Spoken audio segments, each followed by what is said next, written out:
Ketika Tuhan Yesus mengetahui bahwa orang-orang Farisi telah mendengar bahwa Ia memperoleh dan membaptis murid lebih banyak daripada Yohanes, meskipun Yesus sendiri tidak membaptis, melainkan murid-muridnya, Ia pun meninggalkan Yudea dan kembali lagi ke Galilea. Ia harus melintasi daerah Samaria.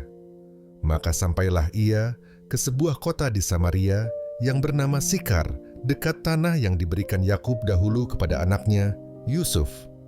Di situ terdapat sumur Yakub. Yesus sangat letih oleh perjalanan. Karena itu ia duduk di pinggir sumur itu. Hari kira-kira pukul 12. Maka datanglah seorang perempuan Samaria hendak menimba air. Kata Yesus kepadanya, "Berilah aku minum." Sebab murid-muridnya telah pergi ke kota membeli makanan.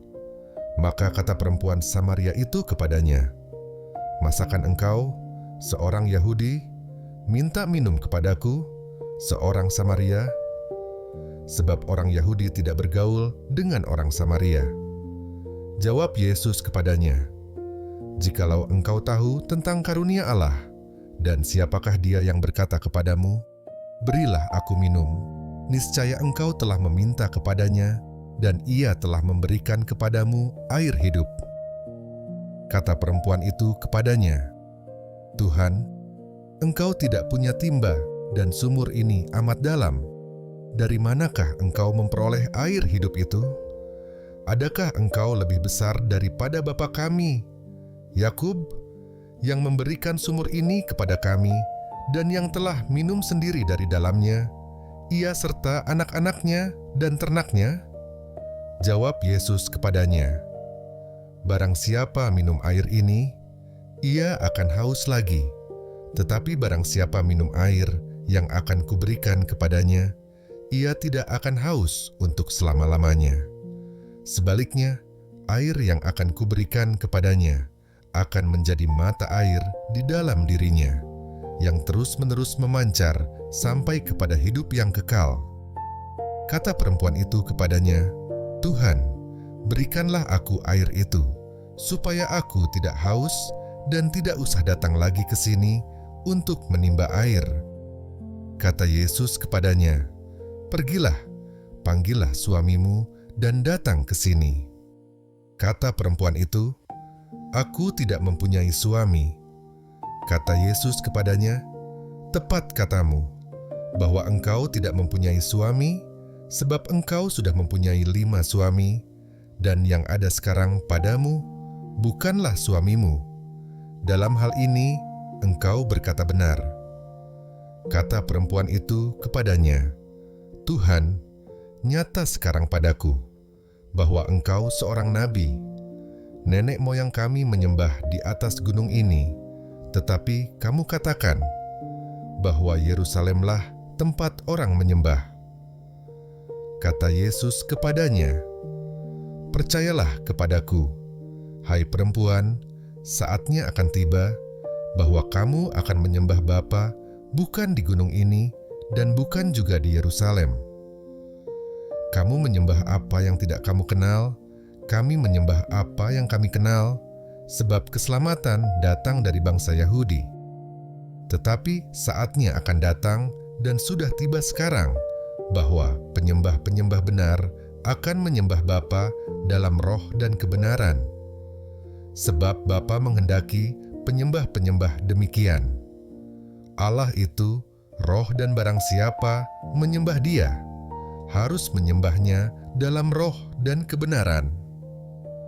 Jawab perempuan itu kepadanya, "Aku tahu bahwa Mesias akan datang, yang disebut juga Kristus. Apabila ia datang, ia akan memberitakan segala sesuatu kepada kami."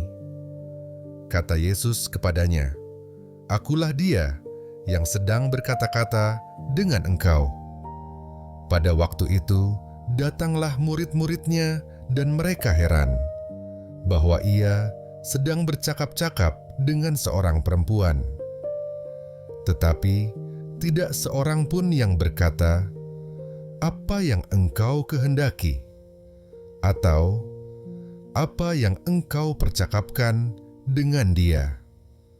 Maka perempuan itu meninggalkan tempayannya di situ, lalu pergi ke kota dan berkata kepada orang-orang yang di situ, "Mari, lihat, di sana ada seorang yang mengatakan kepadaku segala sesuatu yang telah kuperbuat.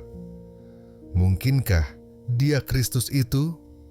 Maka mereka pun pergi keluar kota, lalu datang kepada Yesus. Sementara itu murid-muridnya mengajak dia. Katanya, "Rabi, makanlah." Akan tetapi ia berkata kepada mereka, "Padaku ada makanan yang tidak kamu kenal." Maka murid-murid itu berkata seorang kepada yang lain, "Adakah orang yang telah membawa sesuatu kepadanya untuk dimakan?"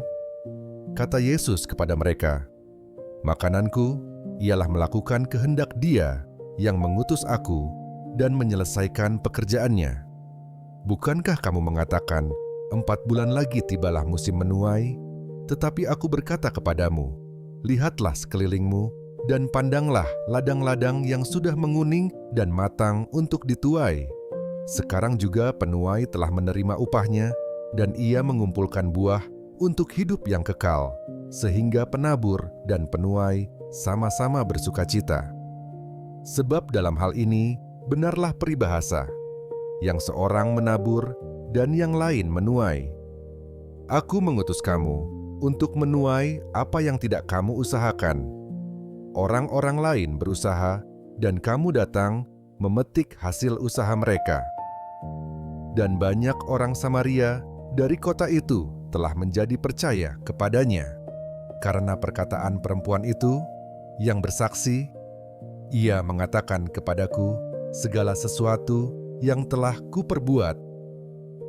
Ketika orang-orang Samaria itu sampai kepada Yesus, mereka meminta kepadanya supaya ia tinggal pada mereka, dan ia pun tinggal di situ 2 hari lamanya. Dan lebih banyak lagi orang yang menjadi percaya karena perkataannya. Dan mereka berkata kepada perempuan itu, "Kami percaya, tetapi bukan lagi karena apa yang kau katakan, sebab kami sendiri telah mendengar. Dia dan kami tahu bahwa Dialah benar-benar juru selamat dunia." Dan setelah 2 hari itu, Yesus berangkat dari sana ke Galilea, sebab Yesus sendiri telah bersaksi bahwa seorang nabi tidak dihormati di negerinya sendiri. Maka setelah ia tiba di Galilea, orang-orang Galilea pun menyambut dia, karena mereka telah melihat segala sesuatu yang dikerjakannya di Yerusalem pada pesta itu, sebab mereka sendiri pun turut ke pesta itu. Maka Yesus kembali lagi ke Kana di Galilea, di mana ia membuat air menjadi anggur. Dan di Kapernaum ada seorang pegawai istana, anaknya sedang sakit. Ketika ia mendengar bahwa Yesus telah datang dari Yudea ke Galilea, pergilah ia kepadanya lalu meminta supaya ia datang dan menyembuhkan anaknya, sebab anaknya itu hampir mati. Maka kata Yesus kepadanya, "Jika kamu tidak melihat tanda dan mujizat, kamu tidak percaya." Pegawai istana itu berkata kepadanya, "Tuhan, datanglah sebelum anakku mati." Kata Yesus kepadanya, "Pergilah, anakmu hidup." Orang itu percaya akan perkataan yang dikatakan Yesus kepadanya, lalu pergi. Ketika ia masih di tengah jalan, hamba-hambanya telah datang kepadanya dengan kabar bahwa anaknya hidup. Ia bertanya kepada mereka, pukul berapa anak itu mulai sembuh? Jawab mereka, "Kemarin siang pukul 1 demamnya hilang." Maka teringatlah ayah itu, bahwa pada saat itulah Yesus berkata kepadanya, "Anakmu hidup." Lalu ia pun percaya, ia dan seluruh keluarganya. Dan itulah tanda kedua yang dibuat Yesus ketika ia pulang dari Yudea ke Galilea.